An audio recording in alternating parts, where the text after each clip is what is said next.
How to make money pet sitting. Are you missing the family pet now you're at uni? Getting paid to cuddle cute, furry animals with pet sitting jobs could be the answer. What is pet sitting? Pet sitting is a lot like working as a babysitter, except you're looking after someone's pet, and not their child. Makes sense? Some pet owners prefer to have someone look after their furry bundle of joy instead of using a cattery or kennel. This could be for a number of reasons, perhaps paying someone to sit is cheaper, or their pet gets stressed being away from home. Depending on the job, you could find yourself looking after the animal at either the owner's house or your own place. 5 best and worst parts of pet sitting.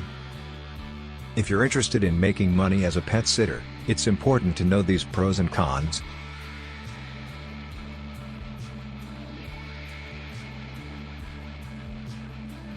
Here are some advantages that come with being a pet sitter.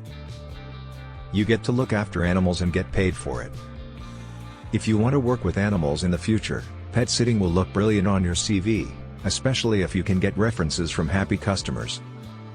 Pets may need to be fed at a certain time, so you need to get there on time, a great way to encourage time management and organization. You can work whenever you want and choose your hourly pay. Spending time with animals can boost your mood and academic performance.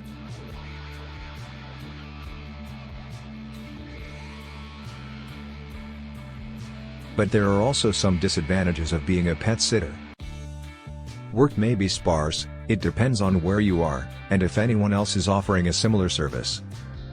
You may be expected to give pets medication if required, which, in case you didn't already know, is something they don't tend to enjoy.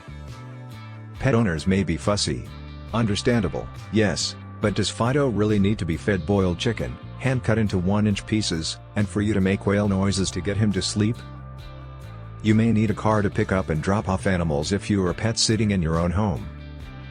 If you use a website to find pet sitting jobs near you, expect them to take a fee for advertising.